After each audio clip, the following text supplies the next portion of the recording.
Hello everyone, UPSC आणि epic Marathi चॅनलवर पुन्हा एकदा तुमच्या सर्वांचं स्वागत करतो. मित्रांनो, आपण जे एमपीएससी 2025 मध्ये जो डिस्क्रिप्टिव्ह पॅटर्न होणार आहे त्या अनुषंगाने जे आन्सर रायटिंगची सिरीज सुरू आहे त्या सिरीजला कंटिन्यू ठेवताना 2021 मधला GS2 मधला हा प्रश्न यूपीएससीने विचारलेला इथे सॉल्व्ह केलेला आहे, ज्यामध्ये यूपीएससीने विचारलं होतं की विविधता, समता और समावेशिता सुनिश्चित करने के लिए उच्चतर न्यायपालिका में महिलाओं के प्रतिनिधित्व को बढ़ाने की वांछनीयता पर चर्चा कीजिए. उच्चतर न्यायालय म्हणजे सुप्रीम कोर्ट, उच्च न्यायालय, आपण सर्वोच्च न्यायालय म्हणतो. सर्वोच्च न्यायालयामध्ये आजही स्वातंत्र्यानंतर जवळपास 10 ते 11 महिलाच न्यायाधीश बनू शकलेले आहेत. तर जे महिलांचं प्रतिनिधित्व आहे ऍज कम्पेअर टू म्हणजे पुरुषांच्या तुलनेमध्ये ते आजही कमी आहे व ते वाढवण्याची आवश्यकता आहे. त्यावर आपल्याला इथे चर्चा करायची आहे या प्रश्नामध्ये. म्हणजे जे आपल्या संविधानामध्ये विविधता, समता व समावेशिता यांना सुनिश्चित करण्यासाठी एक जे आपण म्हणतो जेंडर इनइक्वॅलिटी, ज्याला आपण लैंगिक असमानता म्हणतो, ते दूर करण्यासाठी उच्चतर न्यायालयामध्ये आपल्याला महिलांचं जे प्रतिनिधित्व आहे ते वाढवण्याची आवश्यकता आहे व त्यावर आपल्याला आपले ओपिनियन इथे मांडायचे, आपले मत मांडायचे आहे. ठीक आहे. तर इथे या उत्तरामध्ये आपले मत जे आहे ते मत इथे मांडणे अपेक्षित आहे. तर आपण ते प्रस्तावनेमध्ये लिहिलेलं आहे मित्रांनो की भारतीय संविधानाद्वारा प्रस्थापित व्यवस्थेनुसार ज्याप्रमाणे कायदे मंडळ, कार्यकारी मंडळ यामध्ये काळानुसार महिलांचे प्रतिनिधित्व वाढत चाललेले आहे, त्याचप्रमाणे संविधानाची रक्षक म्हणून ओळखली जाणारी भारतीय न्यायपालिका आजही महिला प्रतिनिधित्वाच्या बाबतीत मागेच आहे. म्हणजे आपल्याला माहिती आहे की जे शक्तीचे आपण म्हणू की विघटन केले गेले आहे, डिस्ट्रीब्युशन केले आहे पॉवरचे, कायदे मंडळ, कार्यकारी मंडळ आणि न्याय मंडळ. तर यातले जे 2 मंडळ आहेत, कायदे मंडळ आणि कार्यकारी मंडळ, यामध्ये आज तरी आपण म्हणू की बऱ्यापैकी महिलांचे प्रतिनिधित्व हळूहळू वाढत चाललेले आहे. पण जर आपण हा 3रा मंडळ म्हटला, ज्याला आपण न्यायपालिकेला संविधानाचा रक्षक म्हटले जाते, मूलभूत हक्कांचं रक्षक म्हटले जाते, आणि इतकी मोठी न्याय व्यवस्था असून सुद्धा तिथे आज महिलांचं प्रतिनिधित्व पुरुषांच्या तुलनेत फार कमी आहे.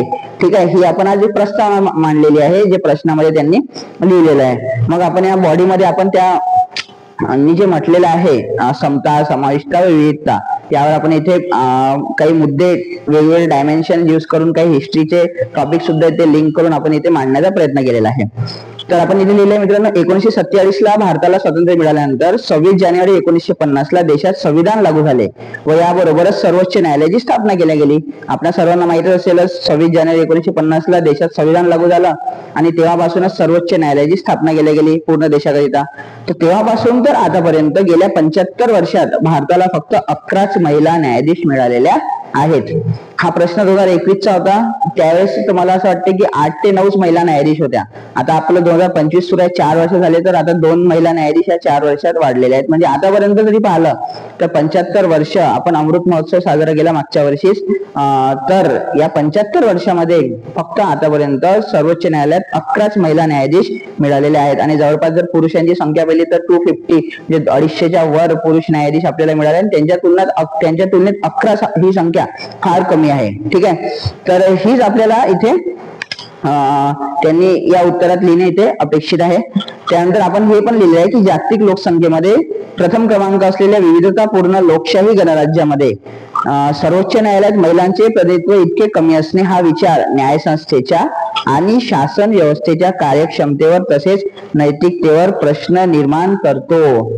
डेफिनेटली आपण हा पॉईंट का बरं लिहिलाय, कारण आपल्या सर्वांना माहिती आहे की जागतिक लोकसंख्येमध्ये आपण आता प्रथम नंबरवर आहोत. ठीक आहे. 150 कोटी लोकसंख्या प्लस गेलेली आहे आपली, आणि इतकी मोठी लोकसंख्या असल्यानंतर जे देशाचं आपलं जे देशाचं संविधान आहे, सगळ्यात मोठं लिखित संविधान आहे, लोकशाही गणराज्यामध्ये जर महिलांचे प्रतिनिधित्व इतक्या मोठ्या उच्च न्यायालयात कमी असणे, सर्वोच्च न्यायालयात कमी असणे, तर हा एक प्रश्नच निर्माण करतो न्याय व्यवस्थेवर, अजून आपण म्हणू शासन प्रशासनावर, त्यांच्या कार्यक्षमतेवर आणि नैतिकतेवर.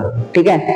तर हे विचार करण्यासारखी बाब आहे. म्हणून आपण असं एंडिंग मध्ये असं लिहिलंय की कार्यक्षमतेवर तसेच नैतिकतेवर प्रश्न निर्माण करतो. ठीक आहे. त्यानंतर आपण काही पॉइंट्स दिले इथे, जे आपण उत्तरामध्ये थोडं हिस्ट्री नाही म्हणून आपल्याला राज्यशास्त्रातलेच काही केसेस घेतलेले आहेत मी इथे, ज्या केसेसमध्ये इथे जे उत्तरामध्ये त्यांनी विचारलेलं आहे ते मी इथे मांडण्याचा प्रयत्न केला.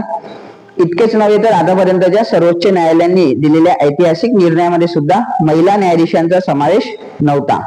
म्हणजे खूप सारे असे ऐतिहासिक निर्णय ज्याला लँडमार्क जजमेंट्स म्हणतो आपण, तर जसं एक आहे केशवानंद भारती खटला 1973चा, हा सर्वांना माहित असेलच, ज्यानुसार basic structure of doctrine constitution हे तयार केलं गेलं. हे नवीन एक आपण म्हणू की टर्म 1973 ला मांडली गेली.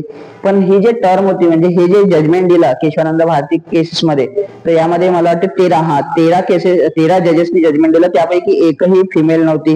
त्यानंतर गोलकनाथ खटला ज्यामध्ये मूलभूत हक्कांच्या रिलेटेड निर्णय दिला गेला, यामध्ये सुद्धा एकही फिमेल नव्हती. त्यानंतर इंदिरा साहनी खटला 1992 चा आर्टिकल 21 च्या रिलेटेड आहे हा खटला. त्यानंतर SR बोम्मई खटला प्रेसिडेंट रूल राष्ट्रपती राजवटच्या रिलेटेड असलेला खटला. म्हणजे या मेन ज्या लँडमार्क जजमेंट आहेत, ज्या जजमेंट देण्यामध्ये सुद्धा आपण म्हणू की जितके जजेस होते ते सर्व पुरुष होते, त्यामध्ये एकही महिलेचा समावेश नव्हता. आणि हे सुद्धा एक विचार करण्यासारखीच बाब आहे की इतके मोठे लँडमार्क जजमेंट आणि त्यामध्ये एकाही महिलेचं ओपिनियन नसणे, ठीक आहे, हा सुद्धा एक प्रश्नच निर्माण करतो. म्हणून यावर एक निष्कर्ष आपण इथे लिहिण्याचा प्रयत्न केलाय की सद्य परिस्थितीमध्ये योग्यतेच्या आधारावर सर्वोच्च न्यायालयात तसेच उच्च न्यायालयात सुद्धा महिलांचे प्रतिनिधित्व वाढवणे ही काळाची गरज आहे. Definitely it is the need of our. काळाची सध्या गरज आहे की सर्वोच्च न्यायालयात तसेच प्रत्येक उच्च न्यायालयामध्ये सुद्धा महिलांचे प्रतिनिधित्व वाढवले गेले पाहिजे. त्यानंतर महिलांच्या अधिकारांसाठी तसेच पूर्ण न्यायसंगत कायदा स्थापित करण्यासाठी न्यायव्यवस्थेमध्ये अधिकाधिक महिलांचे प्रतिनिधित्व वाढवण्याने समाजातील प्रत्येक स्तरामध्ये लैंगिक असमानता कमी करण्यास मदत होईल असे म्हणण्यास हरकत नाही.